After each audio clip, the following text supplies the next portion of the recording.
En la Onda. Competición desde dentro, actualidad, pruebas y mucho más. Con Sergio Romero.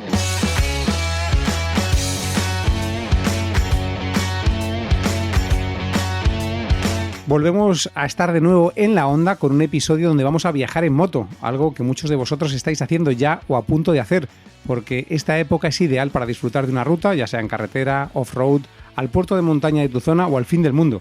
Al final lo importante es el viaje más que el destino, cuando se trata sobre todo de hacerlo en moto.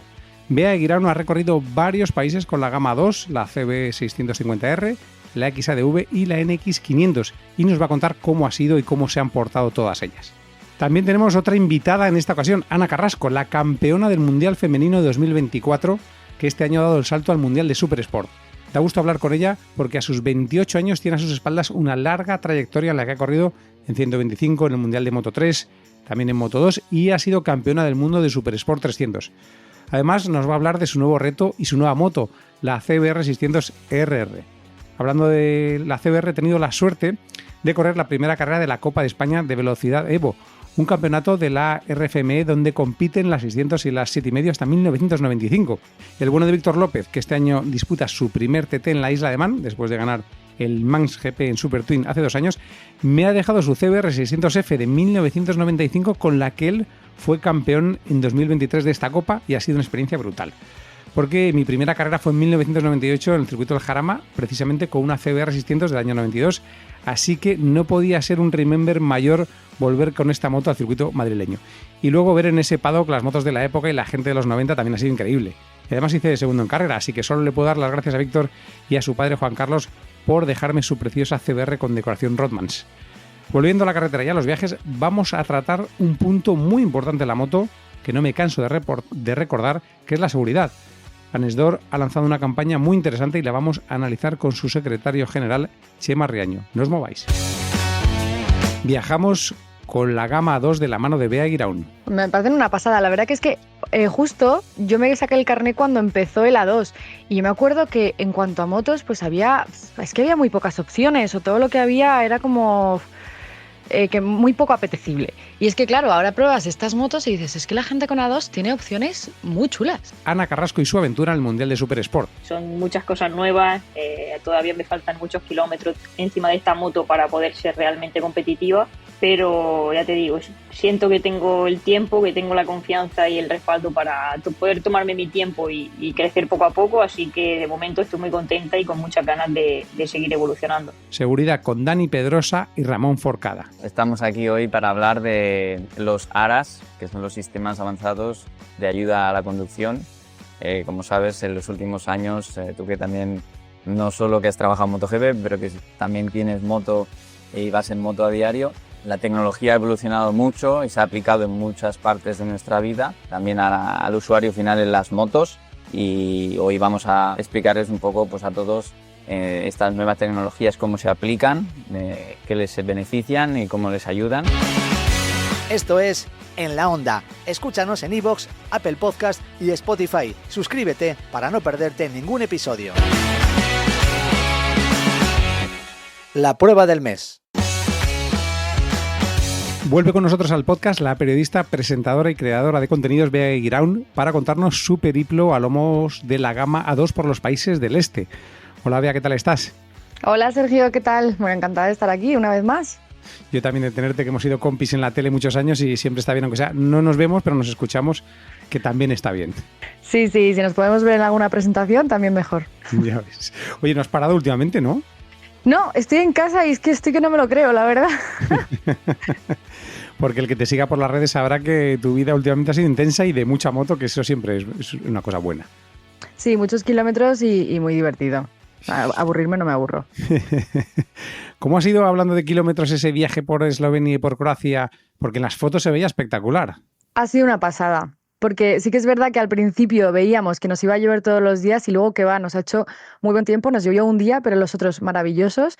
Y de verdad, no sabes qué bonito es eso. Yo no me lo esperaba que Croacia fuese tan bonito. Sí, más que un viaje de esos, bueno, de trabajo, entre comillas, parecían vacaciones absolutas, ¿eh? Por las fotos que poníais. Sí, bueno, yo he disfrutado bastante. Hay gente que les parecía más kilómetros y tal. A mí me pareció que estaba súper bien de kilómetros. Además, parábamos para ver cosas, para hacer un poco de turismo.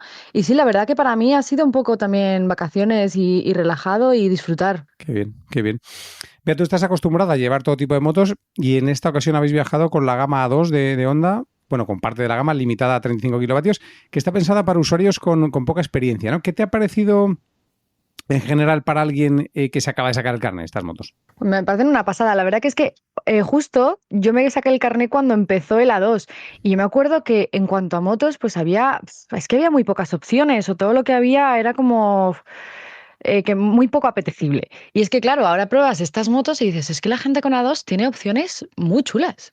Total. De hecho, también has tenido compañeros de viaje que quizá no eran tan del mundo de la moto, ¿no?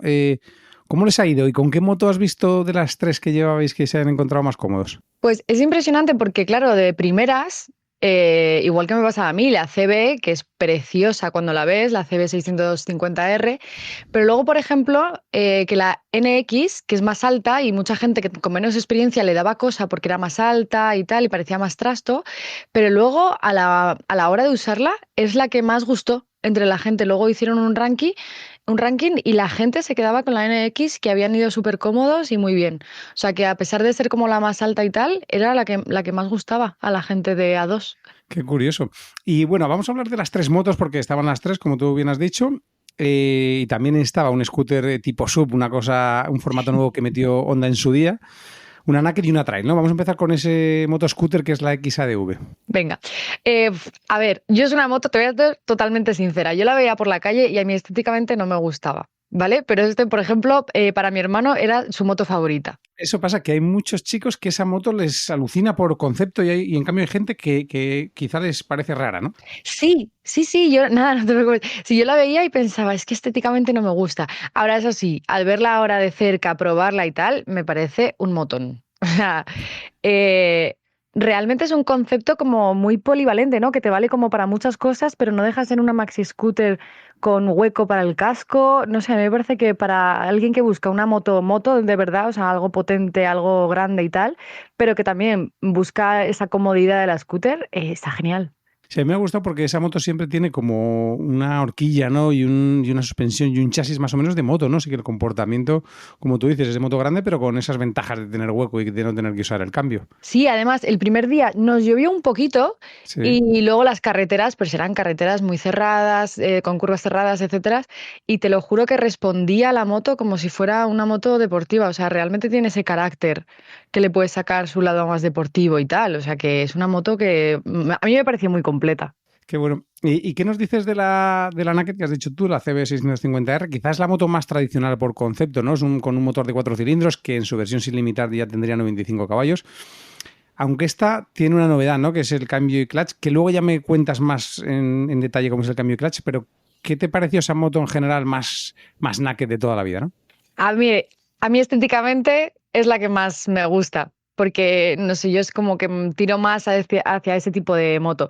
Sí que es verdad que con los neumáticos que llevaba el día que la probé llovía bastante y me dio rabia porque es una moto que a mí me gusta mucho, que me parece como muy reactiva, el manillar, no sé, como que me gusta la posición y no pude disfrutarla todo lo que quería disfrutarla, entonces me he quedado un poco con, ay, qué pena, ¿sabes?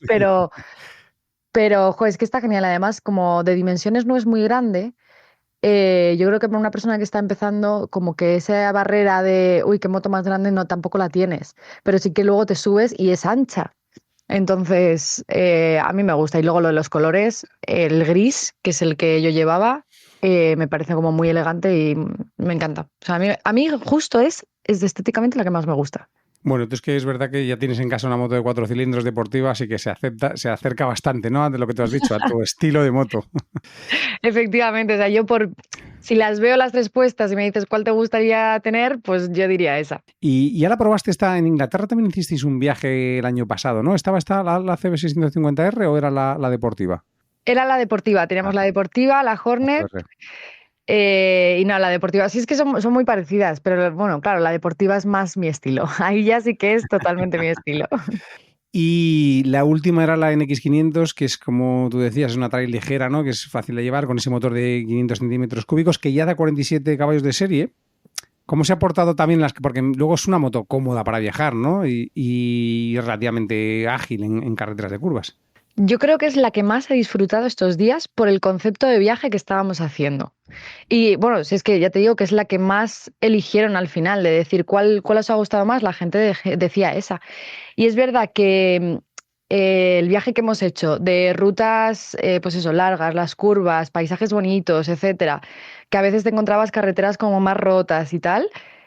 Es que es una moto espectacular, de verdad. O sea, yo pienso en la gente que tiene el A2, que tiene un grupo que sale de rutas y hace viajes y tal, y les veo con esa moto y es que me parece perfecto.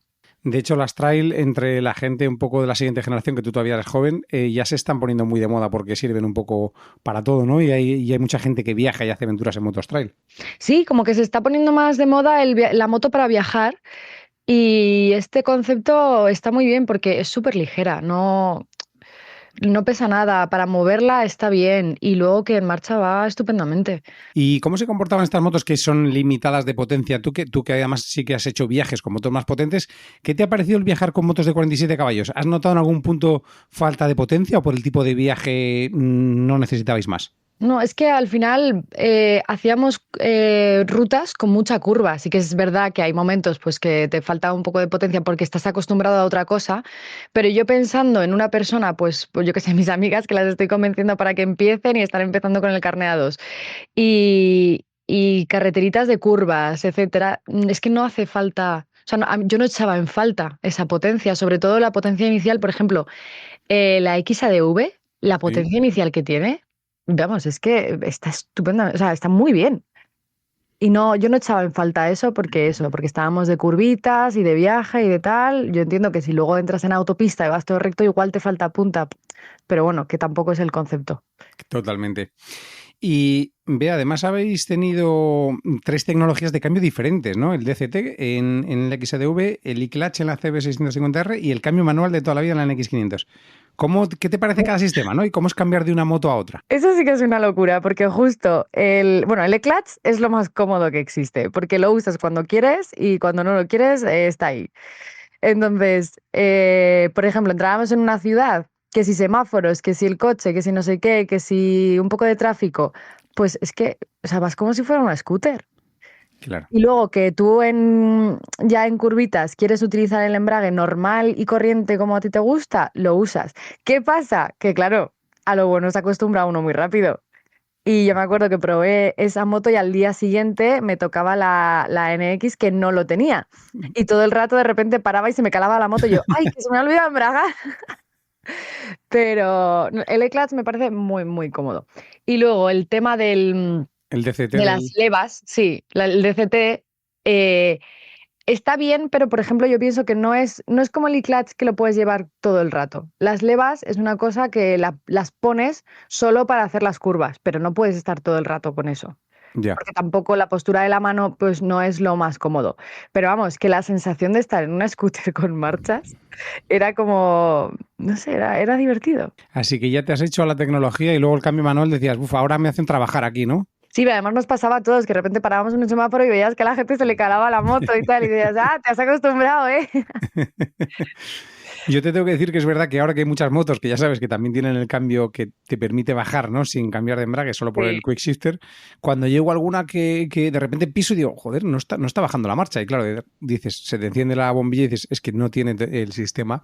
Y yo creo que todas esas ayudas te facilitan tanto la vida que luego ya no quieres volver al pasado, ¿no? Sí, es eso que además es que te acostumbras tan rápido a ello, porque al principio todos somos un poco reticentes a las tecnologías nuevas, ¿no? Total. Porque yo, por ejemplo, soy un poco purista con el tema de las motos, pero una vez lo pruebas es como, uff, qué cómodo.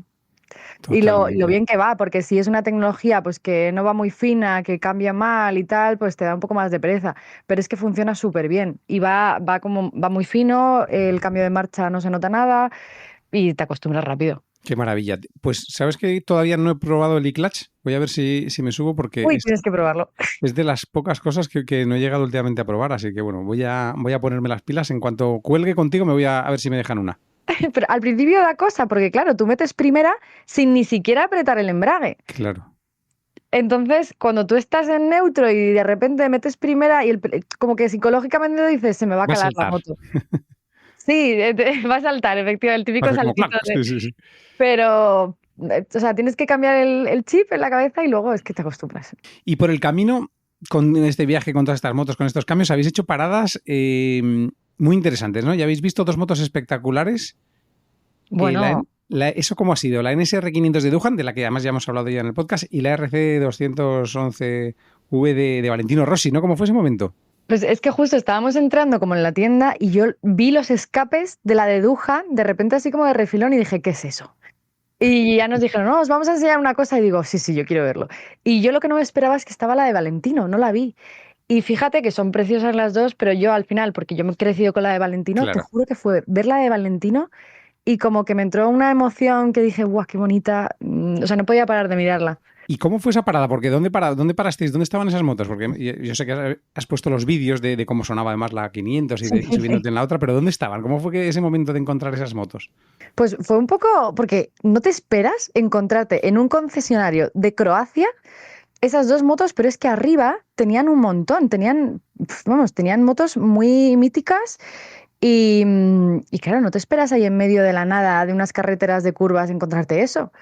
Y sobre todo, que arrancan, que están perfectas, que arrancaron las dos, las tienen perfectamente cuidadas y es la persona que lleva el concesionario de Honda de ahí de Croacia, pues que las va comprando y las tiene y las mantiene cuidadas. Qué fuerte, pero qué fuerte que arranque porque las 500 vale, pero la 4 tiempos, la RCV, brutal que arrancase, ¿no? Esa moto que además que era la 5 cilindros, yo creo.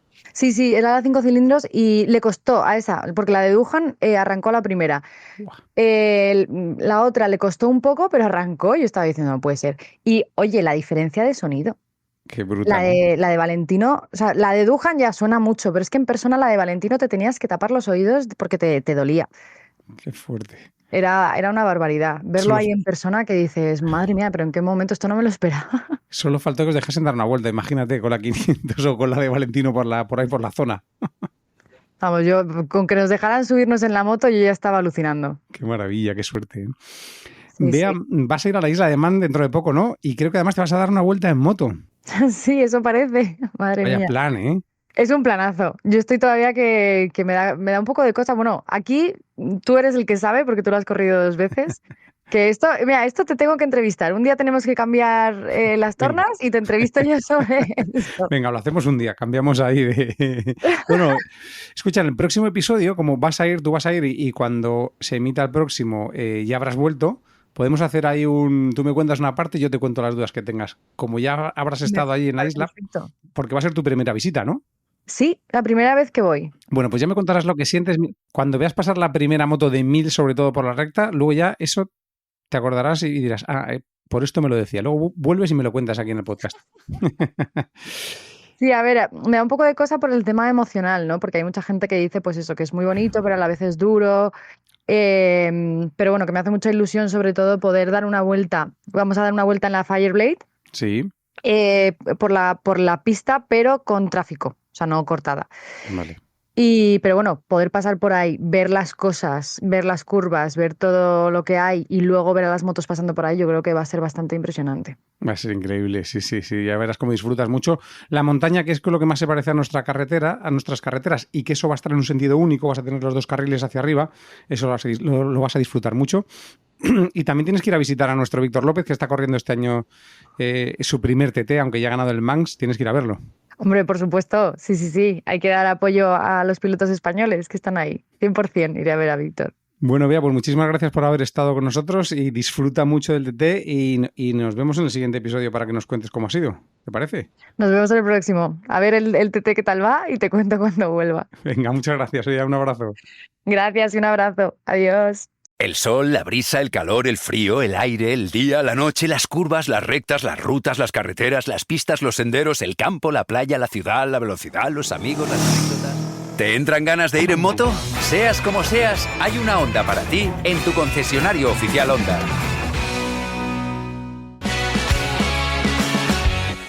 Desde Pit Lane.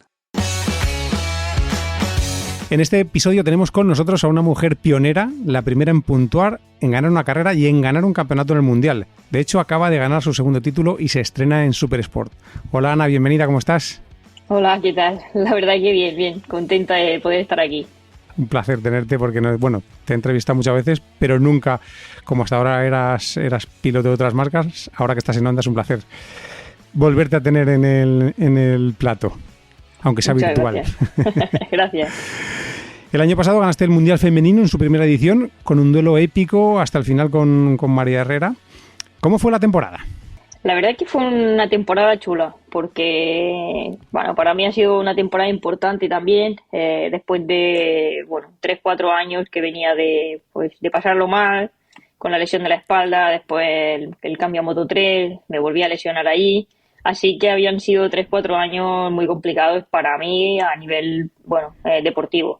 Así que, ha sido una oportunidad muy buena de poder volver a sentirme competitiva, recuperar, un poco volver a disfrutar de este deporte, ganar carreras, estar en el podio. Y al final para mí ha sido un campeonato bueno porque desde el primer día hasta el último me lo he pasado bien, me he divertido compitiendo en las carreras. Esta lucha que dices tú hasta el final pues ha hecho que sea aún más emocionante poder ganar. Entonces, para mí ha sido un título muy importante porque, ya te digo, cuando vienes de pasarlo mal, volver a ganar y reinventarte y volver a ser competitivo no es fácil. Y creo que, en el 2024 pues ha sido un año muy importante en mi carrera deportiva.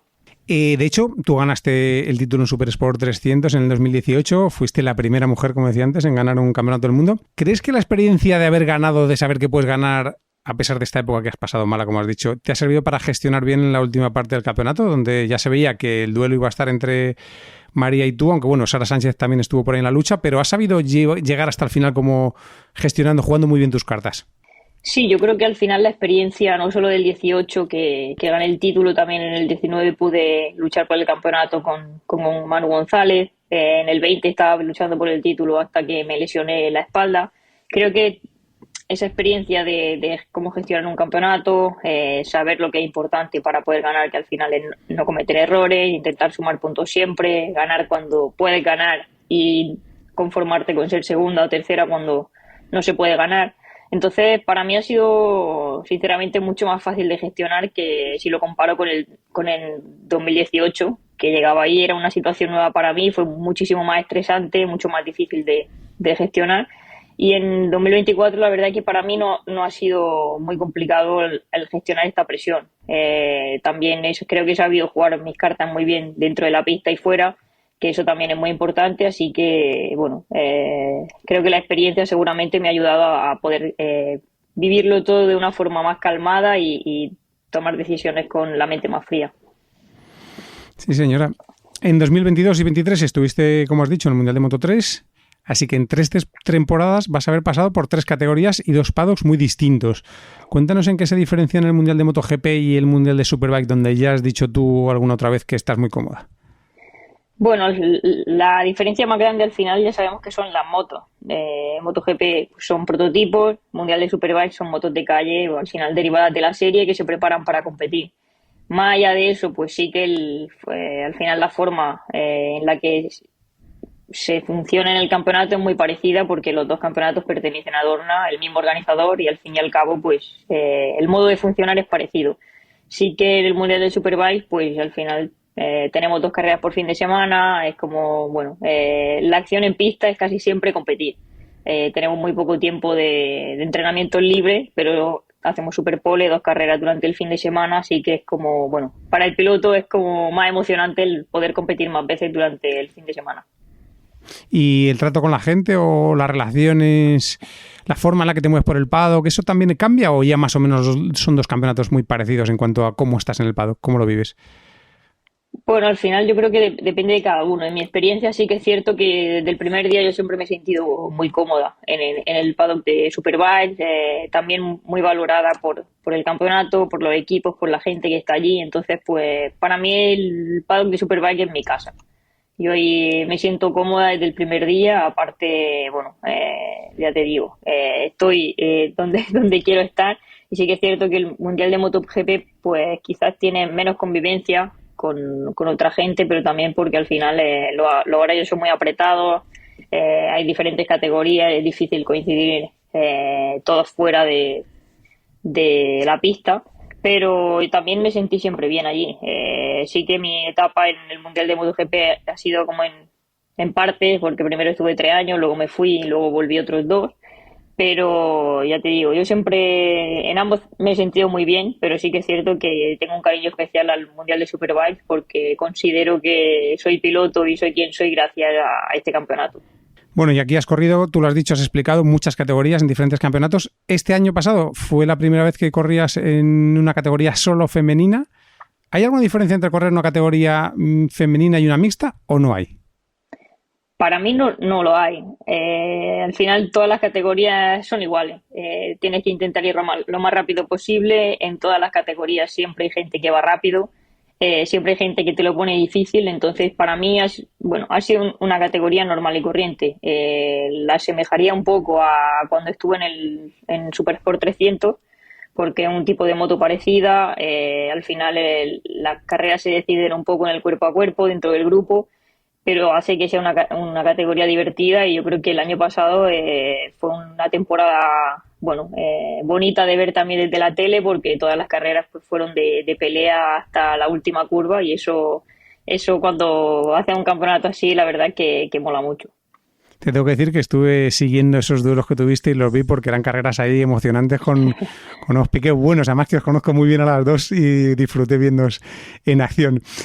Este año te has estrenado ya en Portimao, el Mundial de Supersport, que supone un nuevo reto en tu carrera. ¿Cómo está siendo el cambio? La verdad es que ha sido un cambio grande, pero estoy muy contenta porque el Mundial de Supersport ha sido algo que he tenido en la cabeza desde hace muchos años. Siempre he sentido que era como mi paso natural dentro del campeonato de Superbike. Entonces, esta oportunidad junto a Honda creo que ha sido lo mejor que me podía pasar. Es un proyecto que me gusta mucho, que Honda quiere evolucionar la moto dentro de la categoría. Creo que el equipo de Honda Francia está haciendo un buen trabajo desde el principio, así que siento que tengo la confianza y el apoyo tanto del equipo como de Honda para poder crecer dentro de la categoría. Está claro que es un cambio grande, son muchas cosas nuevas, todavía me faltan muchos kilómetros encima de esta moto para poder ser realmente competitiva. Pero ya te digo, siento que tengo el tiempo, que tengo la confianza y el respaldo para poder tomarme mi tiempo y crecer poco a poco, así que de momento estoy muy contenta y con muchas ganas de seguir evolucionando.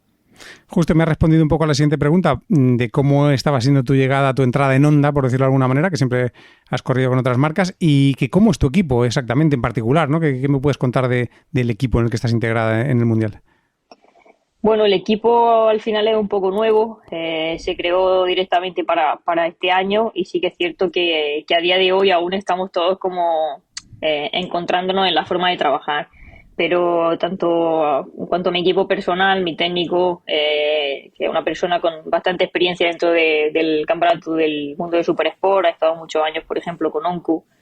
Al final, conoce muy bien la categoría y me está ayudando mucho también a entender cómo pilotar, cómo poder sacar rendimiento de la moto. Y los mecánicos también, la verdad que casi todos vienen del Mundial de Resistencia, que están acostumbrados a trabajar con mucha presión, a hacer las cosas muy rápido, así que en ese sentido creo que el equipo pues tiene mucha proyección, aunque sea todo muy nuevo, pues creo que trabajan súper bien y que poco a poco pues todos iremos también cogiendo el ritmo del campeonato. Es una categoría muy apretada la de Supersport, que además ahora tiene una mezcla de motos y de pilotos muy importante. ¿Cómo te preparas en general para afrontar el reto? Ahora mismo trabajando mucho, la verdad. Sabía que desde que tomé la decisión de hacer este cambio, sabía que iba a ser un inicio complicado, así que durante el invierno he intentado hacer los máximos kilómetros posibles encima de la moto, intentar sobre todo adaptarme a mi estilo de pilotaje, porque vengo de competir siempre en categorías pequeñas durante toda mi vida. Entonces, todo lo que me sale natural es anti lo que tengo que hacer ahora. Así que de momento estoy trabajando mucho sobre todo en intentar pilotar esta moto de una forma más natural y no pensando tanto en lo que tengo que hacer. Y también me he intentado preparar muy bien a nivel físico, he intentado subir de peso, entrenar más fuerza. Al final es una moto más pesada, más potente, y quería estar lo mejor preparada posible para llegar a la primera carrera y, bueno, solo centrarme en lo que tengo que mejorar en la moto y no sufrir mucho a nivel físico. Pues justo te iba a preguntar un poco más por eso en detalle, ¿no? Porque ¿en qué punto, aunque más o menos me lo has respondido, pero en qué punto crees que vas a tener que trabajar más, como tú decías, en tu estilo, en la puesta a punto de la moto, que me imagino que también cambia, la gestión de los neumáticos, que a lo mejor es un poco diferente, que haya 2 carreras en el fin de semana, o un poco en esa conexión con el equipo a la hora de entenderte, ¿no? No, con el equipo la verdad es que de momento estamos trabajando muy bien, me entienden bastante bien lo que pido. Sí que es cierto que ahora mismo yo creo que la clave sobre todo es mi estilo de pilotaje, porque sí que está claro que la moto seguramente tendrá sus limitaciones dentro de la categoría, sabemos que tenemos cosas que mejorar y evolucionar, pero al final, ya te digo, el venir de la moto pequeña te hace tener mucho paso por curva, y un poco soltar el freno, dejar la moto correr siempre, y eso es el anti-Super Sport, porque aquí tienes que frenar muy tarde, parar mucho la moto dentro de la curva, intentar aprovechar la potencia en la salida. Entonces, bueno, ahora mismo estoy luchando con eso, entre lo que tengo que hacer y lo que me sale natural. Pero sí que siento que cada día que entrenamos, por ejemplo, esta semana que hemos estado en Italia, pues vamos avanzando, me encuentro más cómoda con la moto, todo me sale un poquito más fácil, así que, bueno, soy consciente de que la evolución tiene que ser poco a poco, pero mientras vayamos hacia arriba, yo creo que tenemos que estar contentos. ¿Y cuánto margen crees que te queda a ti? ¿Cuánto potencial que te sientes que tienes en el momento que entiendas, ¿no? O que te salga natural esa fórmula, esa forma de pilotar de la que hablas? Todavía tienes una posibilidad, ¿no? Dices, estoy al 80, al 90, al 95. ¿Dónde calculas que estás? Bueno, yo creo que aún me queda bastante, te diría entre un 60 y un 70 ahora mismo. Ya te digo, son muchas cosas nuevas. Por ejemplo, el fin de Portimao, pues nunca había hecho una carrera tan larga, una gestión de neumáticos de este tipo en una categoría así, las salidas, al final es todo diferente a lo que venía haciendo hasta ahora, el cómo te preparas durante el fin de semana. Al final hay muy poco tiempo de pista, casi siempre lo que te digo, un libre, superpole y carrera. Entonces siempre vas como un poquito tarde a la hora de poner la moto a punto, de entender cómo ir rápido en el circuito, comparado con la gente que ya tiene la experiencia bueno, al final llegan al circuito y lo tienen todo mucho más claro. Así que yo creo que son las cosas que tenemos que ir mejorando poco a poco, pero al final muchas de estas cosas se van cogiendo con kilómetros de experiencia y con carreras. No puedes cogerlas de otra manera. Totalmente. Y tu moto es la nueva CBR 600 RR. ¿Qué tal las sensaciones con ella? Pues muy bien. La verdad es que desde que me subí la primera vez me dio la sensación de ser una moto fácil. Que está claro que luego llevarla al límite siempre es lo complicado, pero de primera una moto fácil que me dio confianza, la gestión de potencia, todo era como fácil de llevar. Sí que es cierto que bueno, poco a poco pues vas llegando más a ese límite y empiezan a faltarte cosas. Pero la verdad es que en general ahora mismo no le pondría muchas pegas, por así decirlo, porque creo que la moto aún tiene mucho margen y creo que con esta moto aún se puede mejorar mucho, aunque soy consciente de que quizá en algún momento tendremos algunas limitaciones, pero sé que Honda está trabajando para intentar que esas limitaciones lleguen cada vez más tarde y que cada vez la moto durante la temporada sea más competitiva. Porque hay que recordar, para el que no lo sepa, que en esa categoría corren motos tan diferentes, ¿no? Y con cilindradas diferentes como la Ducati V2 o la Yamaha R9, ¿no? La Panigale V2, mejor dicho, y la Yamaha R9, que tienen otro tipo de motor, otra configuración, ¿no? Y cada moto quizá está nivelada, pero es verdad que me imagino que serán diferentes en puntos, como tú antes comentabas, antes de que empezásemos a grabar, ¿no? En aceleración, en momentos puntuales.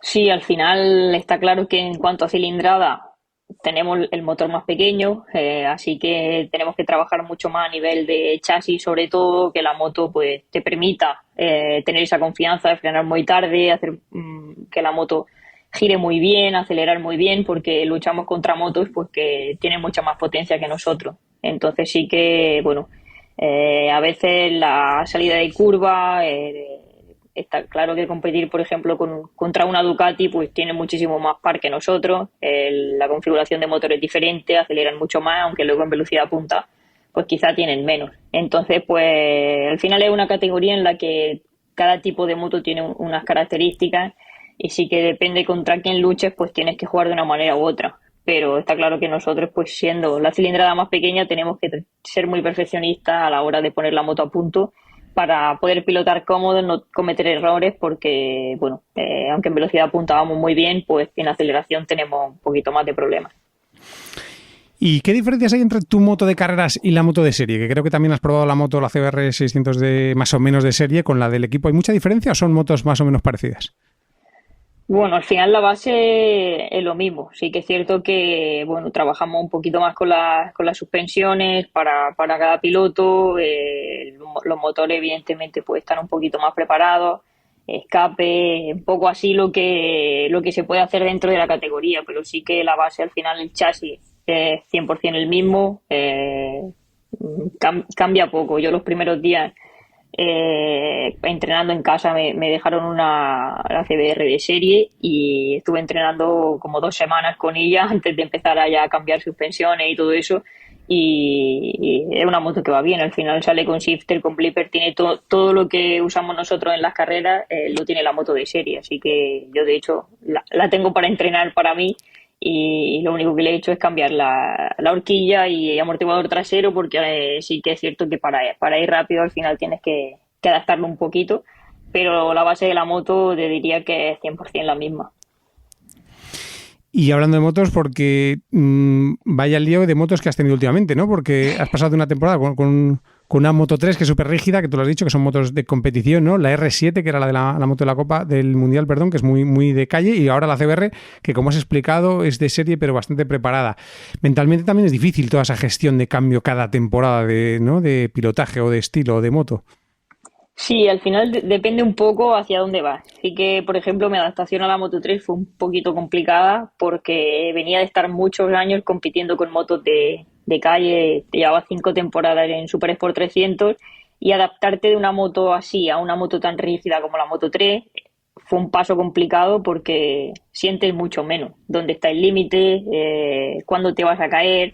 Al final es como conducir, no sé, te diría, es una moto tan rígida que te da pocas sensaciones cuando vienes de una moto de calle.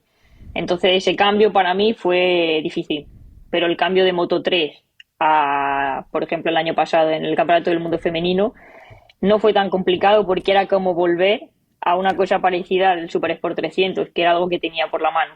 Así que el cambio para mí fue muy sencillo. Desde que me monté en la moto iba cómoda, sabía cómo pilotarla y fue muy fácil. Sí que ahora otra vez este cambio a Super Sport es más complicado otra vez, sobre todo porque hay muchísima más potencia y la forma de pilotar es diferente. Al final, cuanto más potencia, más velocidad, todo se complica y se hace más difícil. Pero sí que las sensaciones que la moto transmite pues son no parecidas, pero no me resulta difícil entender dónde está el límite de la moto, de los neumáticos. Al final el venir de motos de este tipo me ayuda a que en ese sentido tenga buenas sensaciones. Y antes has mencionado que las lesiones han sido una parte importante. Has tenido la espalda, la pierna, ¿no? Lesiones duras, has tenido que entrenar mucho, ¿no? Un trabajo físico siempre se te veía, además en las redes ahí luchando. ¿Cómo te encuentras ahora físicamente y cómo te ha hecho cambiar mentalmente también esos procesos de recuperación? Bueno, a día de hoy estoy bien físicamente. Sí que evidentemente pues después de una lesión nunca vuelve a estar como antes. Al final pues te vas adaptando a como puedes a lo que tienes en ese momento. Sí que la lesión de la espalda evidentemente pues fue la más complicada, sobre todo porque, bueno, por lo que conlleva una lesión así, por estar mucho tiempo sin poder hacer prácticamente nada, mucho tiempo fuera de la competición, y sí que volver a sentirme bien físicamente después de esa lesión fue difícil. Me llevó mucho tiempo volver a encontrarme y a sentirme yo otra vez de encima de la moto. Sí que, bueno, al final durante mi carrera deportiva he pasado por diferentes lesiones, por desgracia, pues he tenido más de lo que me hubiera gustado, pero poco a poco al final te va adaptando. Yo creo que todo con trabajo físico al final siempre consigues encontrarte bien y yo, pues, a pesar de todo esto, ahora mismo a día de hoy me siento bien, me siento competitiva, puedo entrenar bien. Y lo que me preguntabas de a nivel mental, pues sí que, bueno, competir y ser deportista de élite siempre es como una montaña rusa. Hay momentos muy buenos que todo te sale muy bien y no sabes ni cómo, pero te va saliendo todo bien. Y hay momentos que no te sale nada bien y tampoco sabes por qué. Entonces, bueno, yo soy de la gente que piensa que con trabajo de todo se sale. Entonces, siempre intento trabajar mucho cuando me va bien y cuando me va mal intento trabajar más todavía para intentar que me vaya bien. Pero al final el deporte para mí o sea, no tiene ningún secreto, más allá que evidentemente tener talento para lo que haces, pero sobre todo ponerle horas y trabajar mucho. Esto vale para todo en la vida, esto que has contado, ¿eh? Me ha gustado esta explicación. Viendo ahora al presente, hay una nueva generación de mujeres, principalmente españolas, ¿no? Como Beatriz Neila, Sara Sánchez, que han estado peleando con vosotras también en el Mundial Femenino el año pasado. ¿Crees que ellas lo tienen más fácil, más difícil o igual que tú cuando empezaste? Yo creo que para todo el mundo llegar al mundial es difícil, seas chica o seas chico, al final la criba es muy grande, hay muchos niños, muchas niñas que empiezan y llegar al mundial, al final sabemos que hay, no sé, 90 plazas en el campeonato del mundo y ser uno de esos 90 siempre es complicado. Sí que es cierto que, por ejemplo, bueno, llegar al mundial ahora mismo, por ejemplo, teniendo la oportunidad de estar en el mundial femenino, creo que ha sido una puerta que se ha abierto muy importante porque al final, hace 10 años, la oportunidad de estar en el campeonato del mundo la teníamos una o dos cada 5 o 6 años.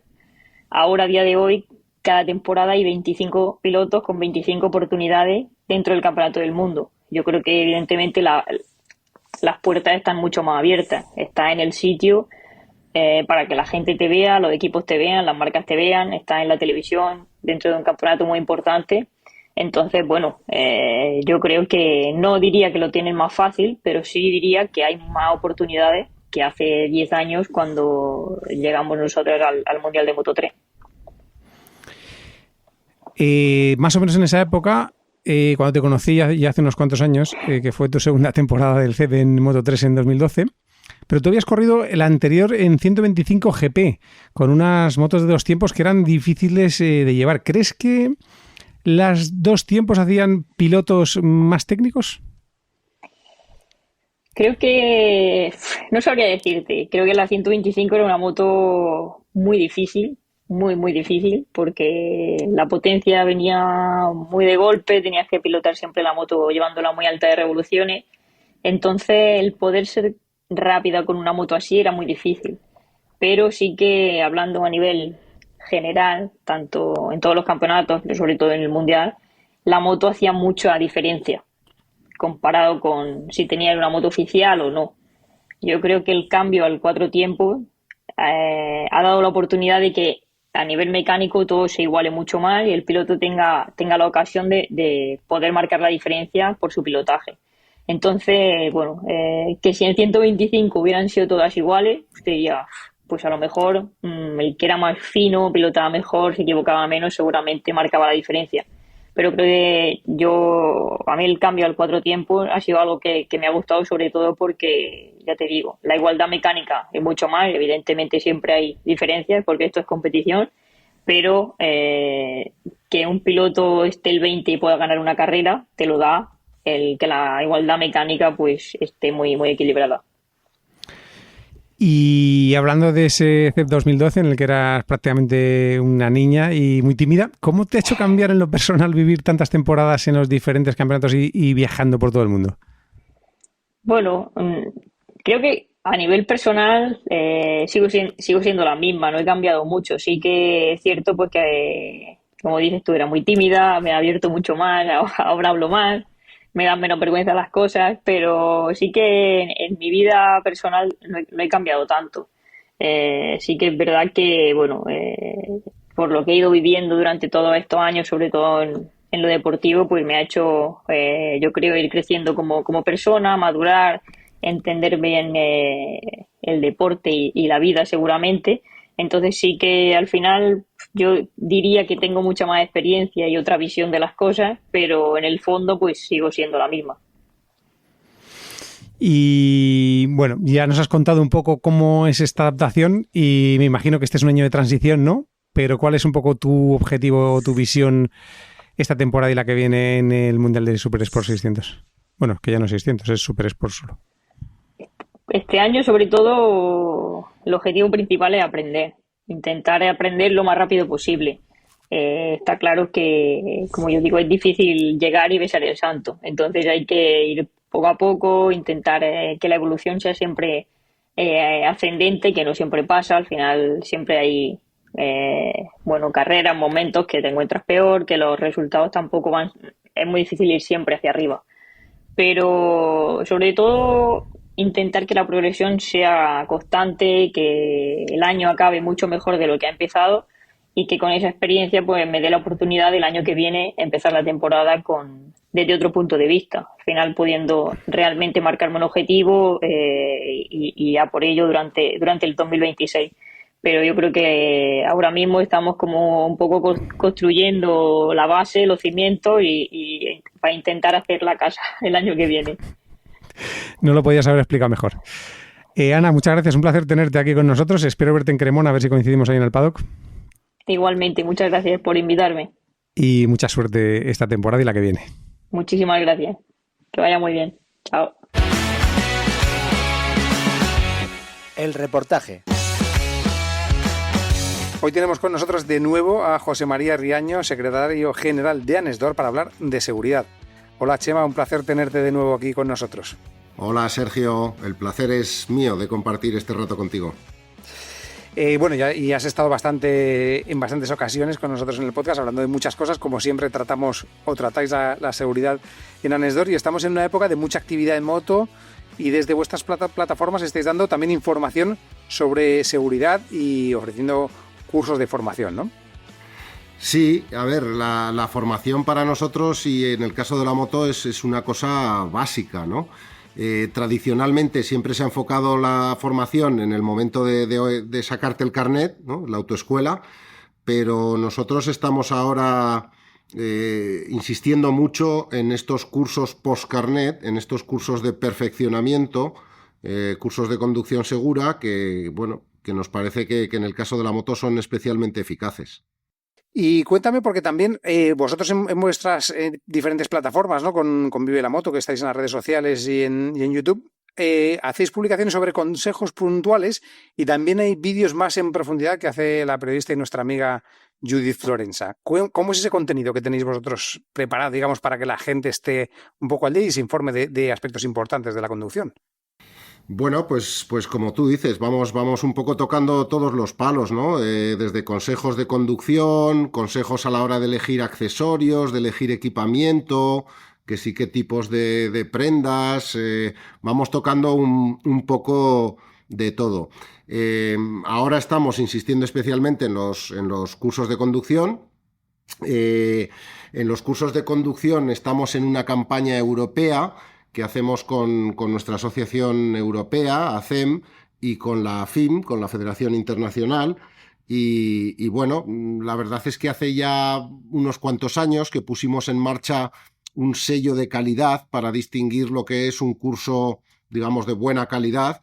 Y ya tenemos pues muchos cursos reconocidos con este sello en Europa.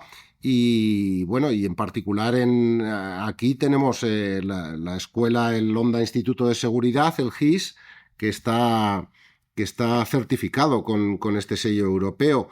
Y bueno, pues vamos promocionando que la gente pueda hacer este tipo de cursos. La escuela de conducción de Honda, el GIS, que ya la hemos tratado además aquí en el podcast. De hecho, hablamos con gente que está relacionada con ella en varios capítulos. Y yo creo que eso también, desde el punto de vista personal, es importante, ¿no? Que la gente aprende un poco a controlar su moto, porque la moto es un vehículo que puede ser muy divertido, que puede ser muy práctico, ¿no? Pero que también requiere de ciertas habilidades y que a veces no las aprendes al sacarte el carné, ¿no? Claro, al sacarte el carnet tú estás preparado para recibir un tipo de formación, pero esto es como si tú y yo nos meten ahora en un curso de quinto de física, ¿no? Pues si no sabemos lo primero no podemos aprender lo siguiente, ¿no? Esto es un poco lo mismo. Yo creo que cuando ya llevas unos años conduciendo la moto es cuando ya estás preparado digamos, para recibir el siguiente nivel, ¿no? A veces da pereza, ¿no? Si no tienes la obligación ¿no? Como cuando te sacas el carnet, pues parece que nos da un poco de pereza, pero la verdad es que todo el mundo que pasa por este tipo de cursos sale encantado, no solo por lo que aprendes, sino por lo bien que te lo pasas ese día, ¿no? Al final te pasas el día yendo en moto y aprendiendo a hacer cosas nuevas y la verdad es que está muy bien, ¿no? Cómo reaccionar si tienes que hacer una frenada de emergencia en tales condiciones o cómo hacer una maniobra de esquiva, cómo hacer, bueno, pues son tantas cosas que la verdad está muy bien. Y yo que lo he probado, Sí. fíjate, no es solo el momento de hacer el curso, que por supuesto ese día aprendes mucho, sino que luego a medida que vas haciendo kilómetros, las cosas que te han ido enseñando, las cosas que te han explicado los monitores, pues las vas afianzando, ¿no? Vas, digamos, practicando todas estas cosas que te han explicado. La verdad es que está genial. Sí, es verdad que parece que no, pero una vez interiorizas también determinados conceptos, te salen rápido, ¿no? En situaciones en las que justamente es cuando los necesitas. Chema, y también habéis hecho una nueva campaña muy interesante porque es verdad que las motos han evolucionado súper rápido, cada día hay motos más seguras pero también más complejas que hay que entender. Háblanos de cómo es esa nueva campaña que habéis hecho sobre los sistemas de asistencia al conductor, ¿no? Sí, bueno, pues sí, efectivamente, hemos hecho esta campaña de ARAS, Advanced Rider Assistance Systems, y la hemos hecho con dos embajadores de lujo, con Dani Pedrosa y con Ramón Forcada, que en una serie de 10 capítulos te van explicando en cada capítulo pues estos sistemas de asistencia a la conducción, ¿no? Estas ayudas electrónicas. Y quién te lo puede explicar mejor que ellos, ¿no? Cómo funcionan los ABS de curva de última generación, cómo funciona el control de tracción, cómo funciona la suspensión adaptativa. Bueno, todos estos vídeos se pueden ver en la página web de Anesdor, buscando por estas siglas, ARAS, y bueno, yo creo que son muy didácticos, están muy bien. ¿Qué te parece si, para que la gente que nos está escuchando se haga una idea, vamos a oír un fragmento de 1 minuto del vídeo de la introducción a los ARAS, en las que, como tú decías, están esos dos protagonistas que son excepcionales, la leyenda de MotoGP, Dani Pedrosa, un piloto súper querido, y el técnico también, que ha sido campeón del mundo con Jorge Lorenzo, sin ir más lejos, en Ramón Forcada. Vamos a escuchar ese minutito y enseguida lo comentamos.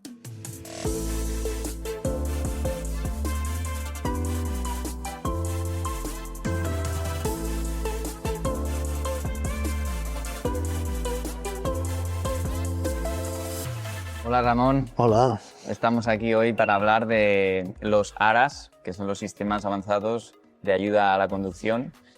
Como sabes, en los últimos años, tú que también no solo que has trabajado en MotoGP, pero que también tienes moto y vas en moto a diario, la tecnología ha evolucionado mucho y se ha aplicado en muchas partes de nuestra vida, también al usuario final en las motos, y hoy vamos a explicarles un poco pues, a todos estas nuevas tecnologías, cómo se aplican, qué les benefician y cómo les ayudan.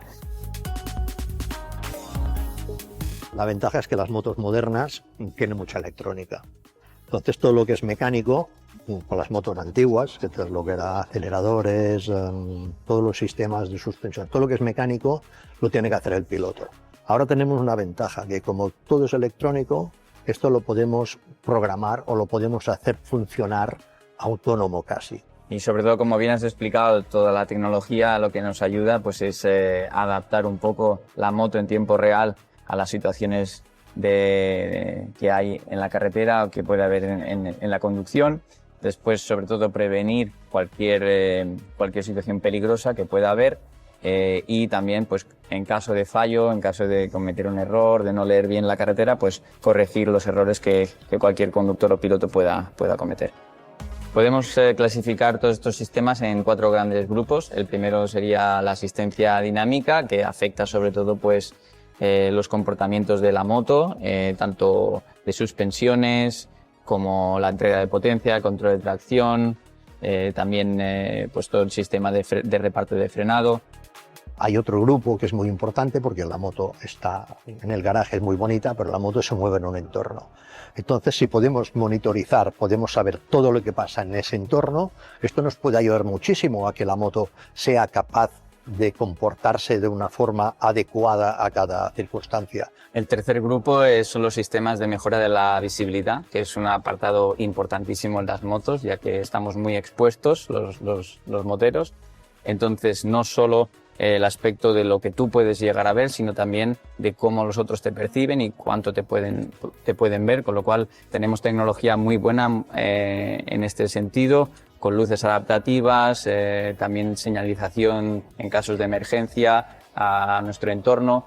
Sí, y además tenemos la ventaja que suponiendo que pase algo, que todas las ayudas, que tenemos que recordar que son ayudas, no son conducciones automáticas, esto es importante, o sea, el motorista tiene que conducir, pero si pasa algo tenemos que la moto, con toda la electrónica que tiene, está conectada a los sistemas de emergencia, con lo cual, en caso de que suceda algo, pues tenemos una reacción mucho más rápida. Sí, sin duda, la tecnología ha avanzado muchísimo y es algo a considerar en caso de que pretendas pues cambiarte el modelo o comprarte una moto nueva, intentar saber y conocer todas estas tecnologías, que tengas toda la ayuda disponible, pero como siempre no hay que olvidar que estos son solo ayudas, que la condición más importante es la prevención y que el piloto esté siempre lo más atento posible a la carretera.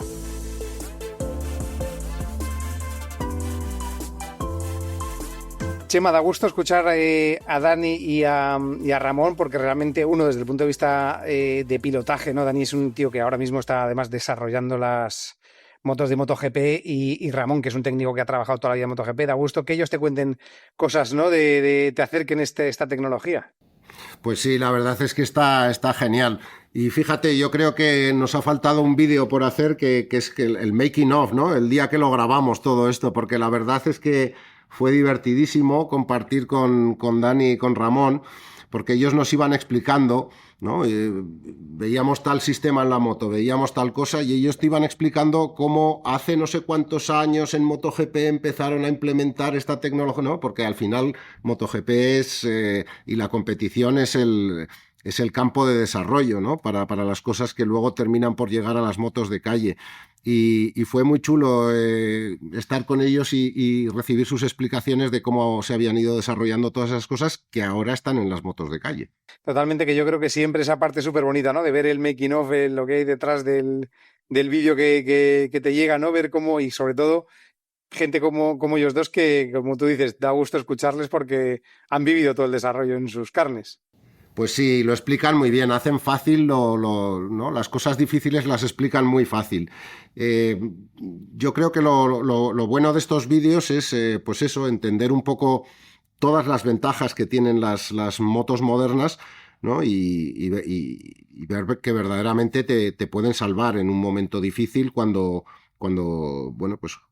tú puedes a lo mejor perder el control de la moto por la razón que sea, ahí está la tecnología para suplir esos fallos. Sí, es un gran trabajo acercarle esta tecnología a la gente, porque yo que también he tenido ocasión de probar las motos desde hace un par de décadas y he visto cómo han llegado los sistemas, y la verdad es que probando todos y en circuito, en condiciones a veces muy controladas en las que puedes ir al límite, te das cuenta de lo que te ayudan, por un lado en la seguridad y por otro a mejorar, porque entiendes un montón de cosas que en los 90 era más difícil, te tenías que caer para entender cuánto agarre había, ¿no? O cuánto podías derrapar. Entonces ahora todo esto, la electrónica te lo acerca mucho, y yo creo que a la gente a veces le cuesta un poco entender que el sistema está para ayudarte, ¿no? Que no es un freno y que no te quita la diversión ni la esencia de la moto, ¿no? No, para nada. Yo creo que esa idea de yo prefiero la moto sin ayudas, yo creo que es una idea muy vieja, ¿no? ¿Tú te imaginas algún piloto ahora en la competición actual que prefiera llevar la moto sin las ayudas electrónicas? los tiempos serían, ¿no? De los tiempos de vuelta serían otros muy distintos, no podrían ir tan rápido. Totalmente, que ese, como has dicho, ese es el reflejo donde se ve que la tecnología sirve. Chema, tú también nos has dicho que se pueden ver todos estos vídeos, esta serie de 10 vídeos se van a poder ver en vuestros canales y en vuestro YouTube, ¿no? Sí, se pueden ver en el YouTube de Anesdor, se pueden ver en Vive la Moto y todavía los vamos publicando porque está saliendo uno por semana, o sea que yo creo que ya hay 4 capítulos disponibles y cada semana va saliendo uno. Pues desde aquí animamos a todo el mundo a que los vea y los comparta porque está muy bien ver a Dani y a Ramón y porque es un material súper interesante. Chema, ¿qué consejos le das a los motoristas ahora de cara al verano, que es una época en la que, bueno, pues hay mucha más actividad, ¿no? La gente sale más a la carretera, hace viajes más largos, vienen las vacaciones, que muchas veces son en moto, ¿no? ¿Qué consejos le das al motorista de cara a esta época? Bueno, pues quizás el primero, que si has tenido tu moto parada mucho tiempo, pues quizás tienes que pegarle una revisión, ¿no? Asegurarte que todo está a punto. Sobre todo, ¿no? Neumáticos, kit de transmisión. Los neumáticos a veces no le prestamos mucha atención y al final es lo que te une al suelo. Luego, primer consejo, la moto a punto para poderla disfrutar. Y luego yo creo que, como hablábamos antes, ¿no? El poderte plantearte a lo mejor hacerte un curso, hacerte esta excursión al Honda Instituto de Seguridad. Hay una variedad de cursos para todos los niveles, para campo, para carretera. Yo creo que es una buena idea y una buena forma de empezar la temporada de moto. Pegarte un refresco de formación puede ser un buen consejo. Y quizás en tercer lugar yo lo que diría, bueno, pues un consejo que doy siempre, ¿no? Y es que los que vamos en moto, nadie nos queremos hacer daño, nadie nos queremos caer, pero a veces en el día a día tienes la cabeza en otro sitio, pierdes un poco la concentración, vas pensando en otra cosa. Yo, antes de girar la llave de la moto y arrancar, siempre tener estos segundos de pensar, ¿no? De decir, oye, voy a disfrutar de la moto, pero no me voy a hacer daño, voy a ir con cabeza. Me parece un gran consejo, Chema, que hay que ser consciente de que te subes a la moto para todo, para disfrutarlo y para conducir de manera más segura. Muchas gracias por haber estado por aquí con nosotros para contarnos y hablarnos un poco de todas vuestras campañas y nada, seguramente nos escuchemos dentro de no mucho porque siempre estáis con temas que están en el día a día de la moto. Pues será un placer como siempre, Sergio. Con el nuevo sistema de embrague y clutch de Honda puedes parar, arrancar y cambiar de marcha con tu moto sin usar la palanca. ¿Pero y no se cala? No, nunca se cala. Entonces es automática. No. ¿Cómo? A veces la tecnología es más fácil de disfrutar que de explicar. Prueba el nuevo embrague y clutch en tu concesionario oficial Honda. Pues hasta aquí ha llegado un episodio más, esta vez con mujeres que viajan y corren en moto. Vea que se meten todos los fregados, desde rodar en Mugello con una CBR 1000 RRR, cuando nos fuimos el verano pasado juntos al Dainese Riding Master, a viajar por África, Europa. Así que, más allá de su imagen en las redes, es una verdadera motera que cuando escuches este podcast ya habrá ido de visita a la isla de Man. Y eso nos abre una ventana para lo que vamos a escuchar el próximo episodio, donde nos contará su experiencia en el TT y repasaremos lo que ha dado de sí la carrera más antigua del mundo, con algunos recuerdos de mis años corriendo allí. Tuve la suerte de ir a la ronda de Cremona del Mundial de Superbike y pude ver en directo lo trabajadora que es Ana y lo concentrada que está para llevar su misión del Mundial de Supersport a buen puerto. Así que desde aquí le deseamos toda la suerte para esta temporada de desarrollo en esta nueva categoría. Anesdor sigue trabajando, al igual que lo hace Honda con la GIS, su centro de formación, para que la seguridad acompañe siempre a los motoristas. La moto es un vehículo increíblemente divertido, pero también requiere ciertas habilidades que si en algún momento sentís que no tenéis, os recomiendo que busquéis la forma de aprenderlas, que hay muchas, especialmente con cursos de conducción y formación y con las iniciativas también virtuales que ofrece Anesdor en sus plataformas. Ya sabéis, a disfrutar con la moto con seguridad. Nos oímos el mes que viene.